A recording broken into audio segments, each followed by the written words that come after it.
कोणत्या पोरीचं लगीन झालं की म्हणायचं आता तुझा त्या पोरीचं काय लगीन झालं तिला वाटत आता म्हातारी म्हणली ना माझा नंबर लागेल तिचा नंबरच लागला अशी करून वर्ष 2 वर्ष गेले पण पोरीचा काय नंबर लग्न झालं की ती म्हातारी मुद्दाम यायची तिच्याकडे आणि तिला टोच व्हायचं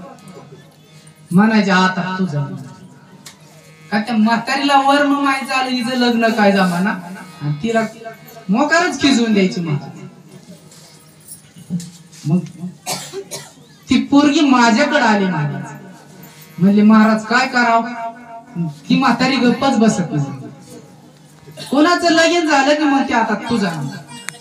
मग मी तिला वर्म सांगितलं काय वर्म सांगितलं ध्यान द्यावा तिला सांगितलं गावात एखादी म्हातारं मरलं